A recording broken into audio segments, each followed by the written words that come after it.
Right, our last speaker is Anwar Parker. And of course, Anwar is a psychologist with a master's degree from the University of Cape Town.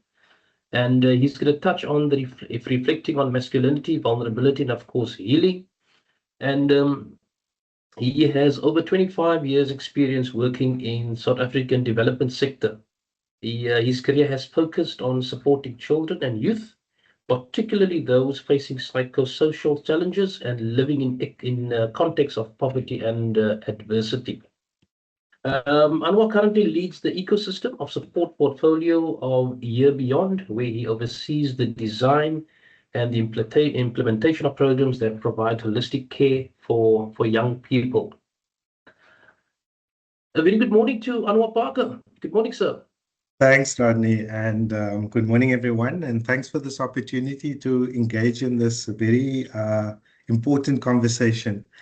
And I thought I'd just start my contribution to this conversation just with a little story, which I think encapsulates in everything that we are talking about, but also maybe points us to some potential solutions as well. Probably about 2 years ago, following a very traumatic incident in one of our communities, a group of young people in our program experienced a very traumatic incident that involved violence. They experienced something that no person should ever have to see. So the very next day, I went out to their cluster, to their group of youth, and attempted a trauma debrief, just to, make sense of what happened, contain the emotions, and also just look at a way forward with them. And I think what happened, really points us to the problem, amongst young people and also amongst men. So what happened was that, I started with an opening question, very, very simple. I asked them, "How are you all doing?" And the young ladies in the group, the females in the group, they started immediately unpacking about their feelings of fear, their feelings of vulnerability. There were tears, there was an emotional reaction, and it was quite striking, an emotional reaction filled with tears about how afraid they were, how shocked they were, how they were fearing for their lives, etc. And then there was a silence when it came to the young men. When it was their turn to just talk, there was silence.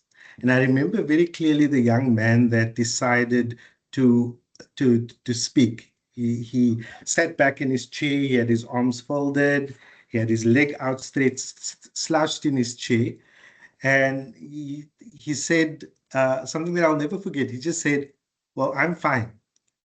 He said, "I'm fine. We're used to this. It happens all the time. I'm okay. It's nothing. These things happen all the time." And he kind of gave permission by saying that to a lot of other young men also to say, "No, it's okay. It's not a big deal." And at face value, I think it sounded like they were coping. It really sounded like they were coping. And I kept thinking, so I'm sitting in the same room. These young people had experienced the same event, but I was struck by something deeper. It was how differently they had permission to express feelings.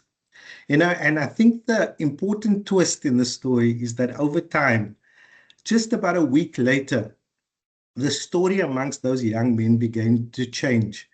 Right? Suddenly, that same group of young men, they were telling me about how they were experiencing sleep difficulties. They were constantly on edge, hypervigilant, replaying what they had seen all the time. Suddenly they were saying they were always irritable. Lots of anger issues were coming up, and an heaviness that they had no language to use for at first. And I thought about that, and I thought the trauma was the same. What all of them experienced was the same. But what had changed was safety and the permission to be able to speak. So I think that silence is not the absence of pain. It's often the absence of permission and safety to express the pain. And I think we're talking about, the catchphrase of this webinar is boys don't cry. And it's quite it's quite telling because, when a baby is born, if the baby doesn't cry, be it a male child or a female child, if the baby doesn't cry, then the parents are quite worried, right? Because it's such a natural reaction. But somewhere between the maternity ward or the delivery room to somewhere early adolescence, the instruction is changed to boys don't cry.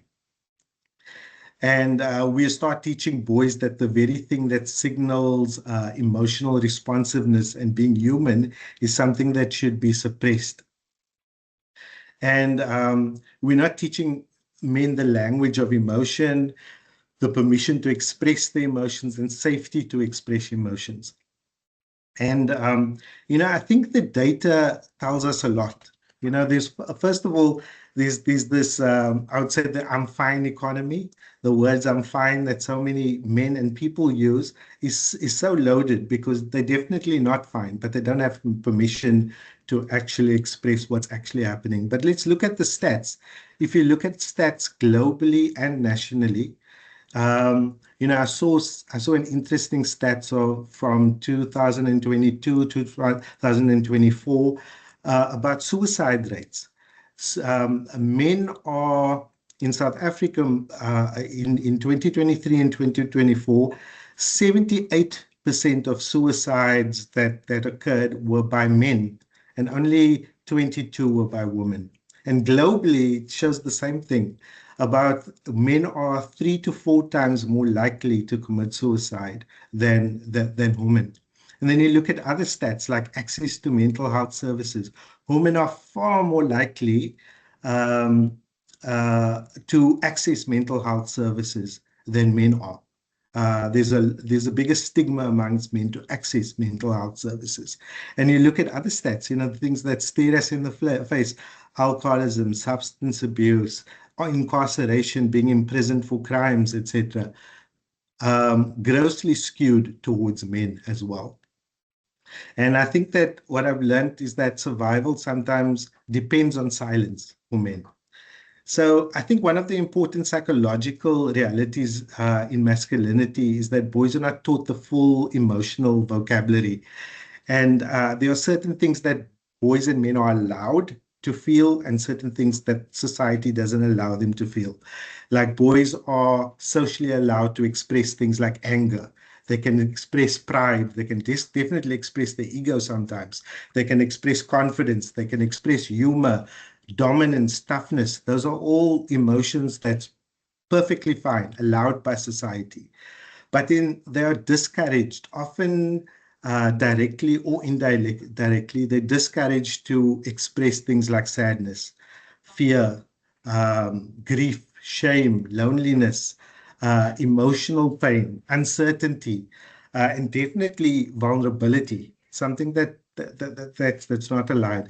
And I think when emotion is not allowed to be expressed through language, it kind of gets translated. And that's when you see things like sadness becomes withdrawal, sadness becomes substance abuse, fear becomes aggression, shame becomes control, becomes dominance, rejection becomes violence, emotional pain, it becomes self-destruction. So you see how that lack of vocabulary and being able to express the emotion translates into negative behaviors. And I think that's where the link is between emotional silence and so many of our societal ills that we see. The link between emotional silence and gender-based violence, for example, intimate partner violence, substance abuse, alcoholism, gang involvement, reckless risk-taking, depression and suicide, etc. And these things are not because men are inherently violent. It's because emotion without language often becomes behavior without reflection. I think that often we neglect like the young man that seems to be okay, who says that he's okay. He's the one supporting his mother, supporting the siblings, looking for a job, seeming to be all okay. And then suddenly you hear that he's falling apart. He's had a suicide attempt, and you wonder like what happened. So many people, so many young men are struggling, not because of the weak, but that they're struggling because they've been strong for too long. So I think also just before I like tailor in towards my conversation, I want to just talk about the difference between being tough and being resilient. And I think there's been a huge focus amongst young men about being tough. And tough says that nothing affects me. That's basically a definition of tough. Nothing affects me. Um, Toughness is emotional suppression. It's being rigid and contained and disconnected. And it looks strong, but often it's quite fragile under pressure. Whereas resilience is what masculinity should, or we should try to emulate. It's something that, you know, it's not saying that nothing affects me. It's saying that many things affect me, but I can overcome it.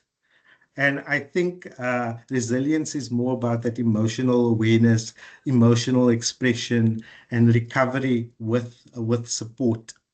And just one more thing. I know I've only got 7 minutes, and I do very poorly with time, but I just want to say that one thing, like in terms of a process of doing this, what I've discovered working with young men is that men open up a lot better side by side than face to face.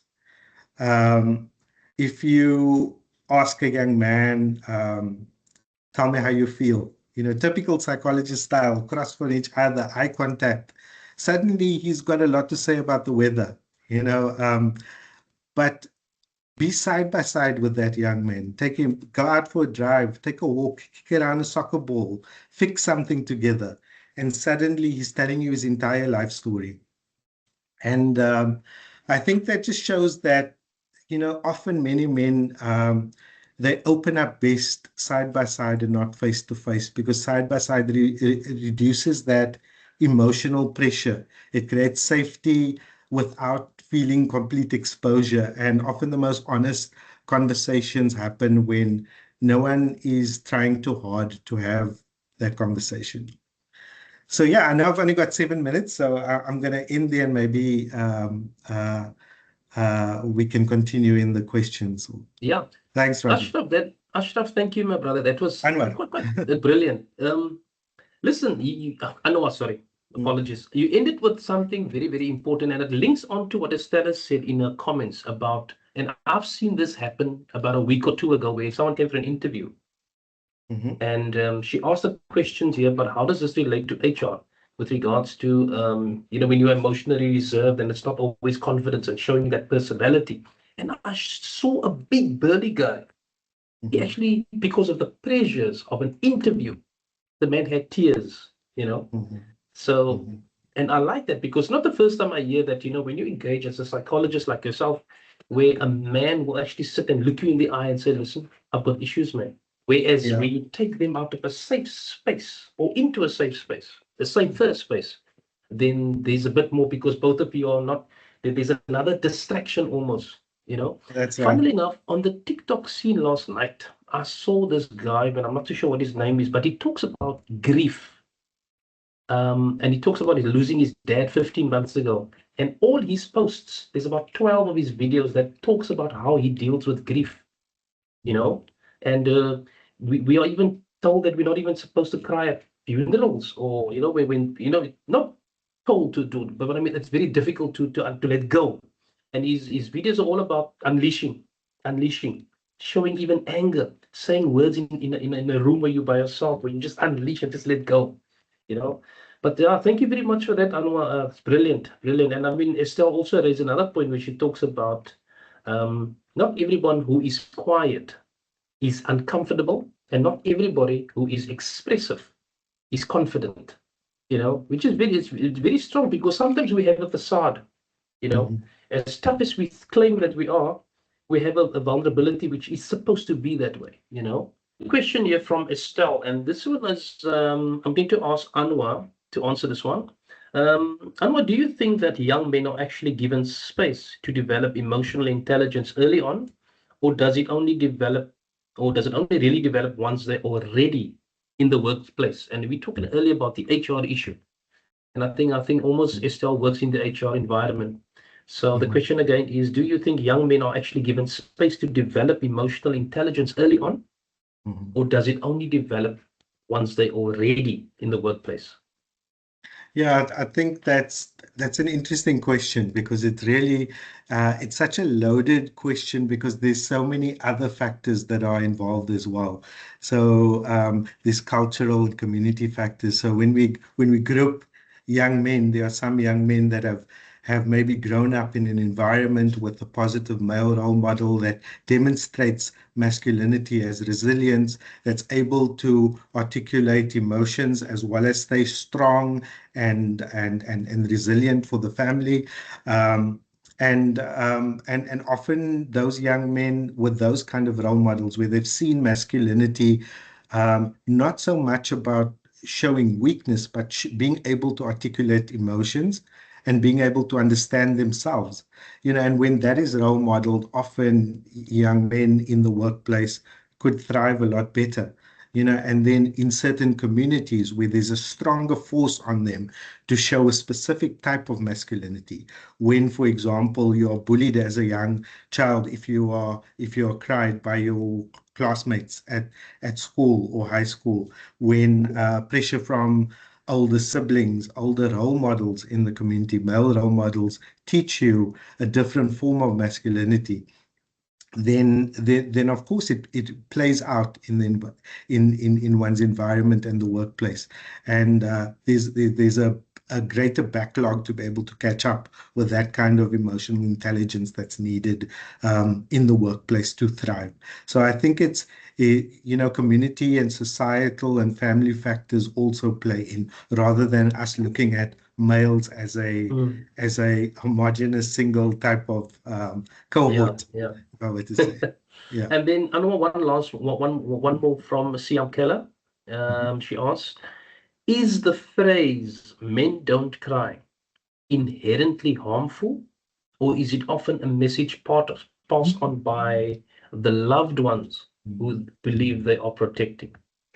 Yeah, that's interesting. I would say when parents or family members say to their sons or children or young boys, say, "Hey, stop crying, men don't cry," it's definitely not said out of malice to them.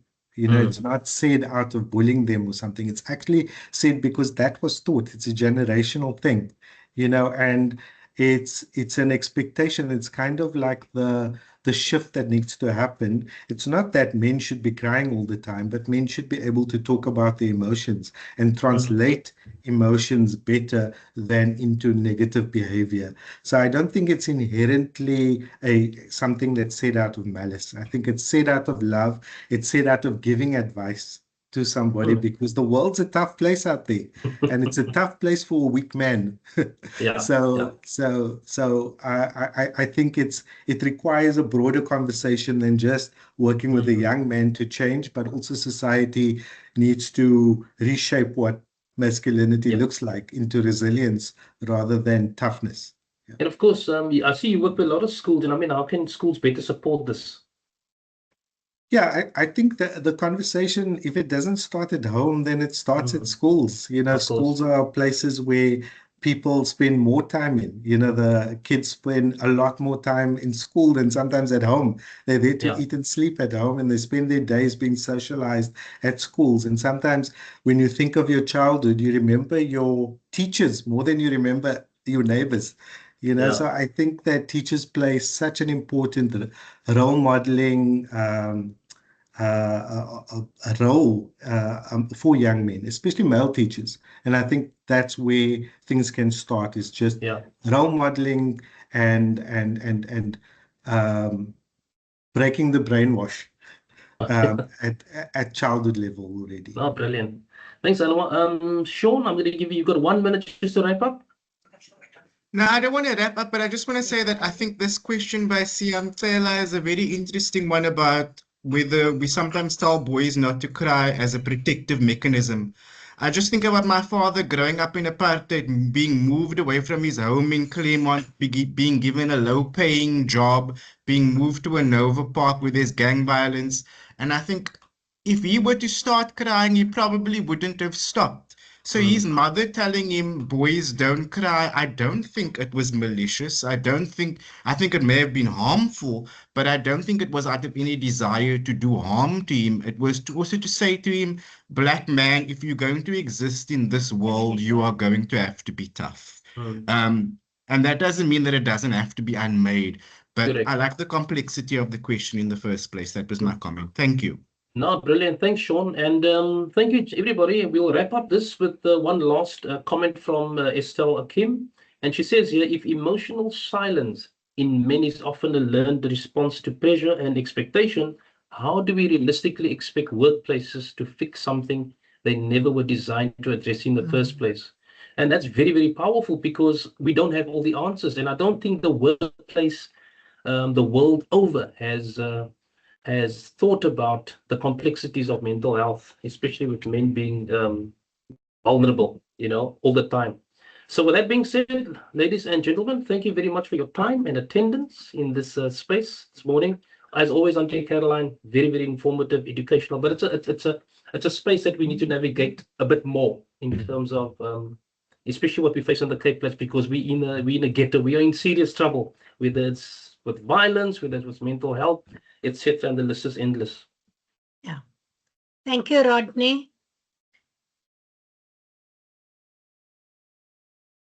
Thank you, Rodney, and thank you, everyone. Just from my side, I want to say thank you to everyone that's attended today. We've heard that behind the phrase "boys don't cry," there's a profound silence, silence like Anwar elaborated on, that's often shaped by expectations, trauma, and many others. I want to thank the panelists. I want to thank Zachary Lawrence, Loyulo, Lengesi, Sean Sampson, and especially our expert today. Thank you, Anwar Parker. Thank you for sharing your wisdom and your expertise and your lived experiences with us. Your contributions have really made this conversation rich, and it challenged us to think differently about masculinity, healing, and hope.